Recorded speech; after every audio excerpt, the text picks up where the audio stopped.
Yo, YouTube, what's going on? Welcome back to the Jonathan Hessinger Show. I, of course, am your host, John Hessinger, for this out-of-theater reaction to The Holdovers, starring Paul Giamatti and Dominic Sessa.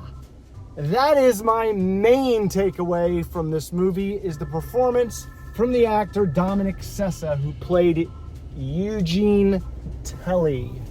Angus Telly. Eugene. Fundamentally close to perfect, you know?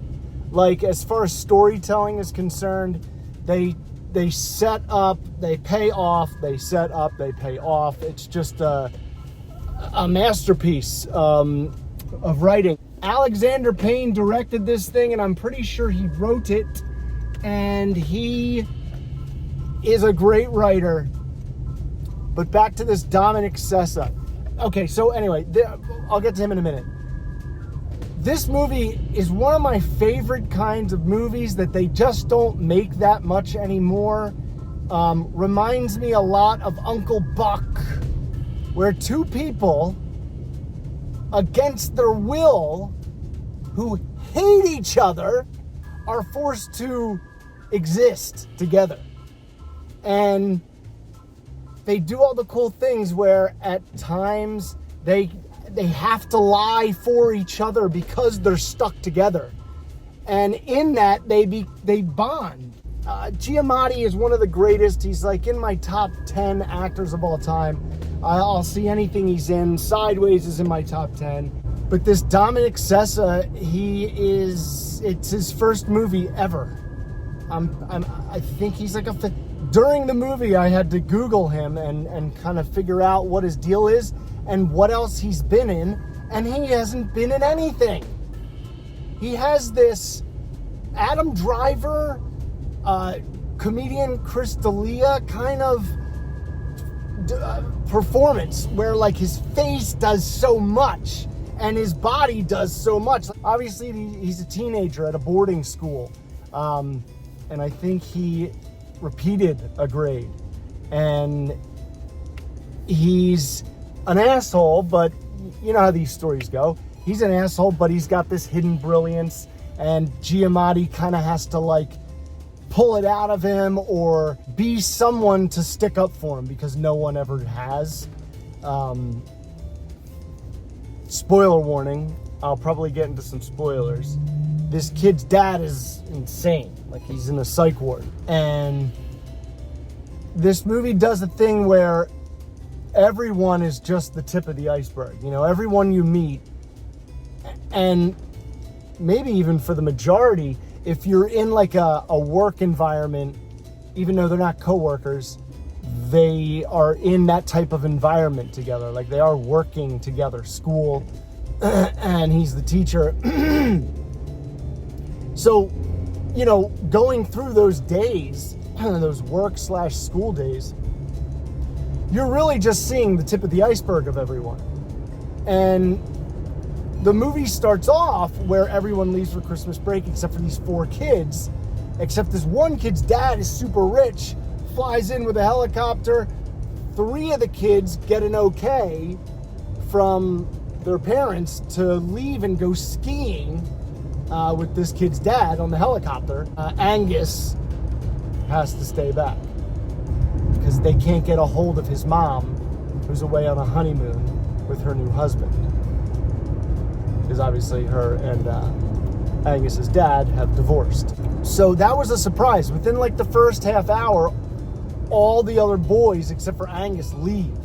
So Dominic Sessa and Paul Giamatti's characters are alone together with the cook, this woman, Mary, who was amazing as well. And so it's the three of them for the majority of it. There's just these great moments where no one has stripped them to the bone of who they are and been like, you know, hey, live with this open wound right now. And they constantly kind of do that to each other. One huge thing I noticed about Paul Giamatti in this movie, and I think I knew about it, but I never noticed it until this movie, is he's got a a crazy lazy eye.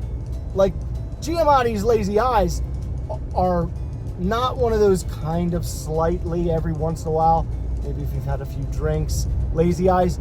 It's like a full-blown all the time lazy eye. I guarantee you they're fixing that in post in every movie or television show he's ever been in up until this one. And it's because the kid calls him out on it.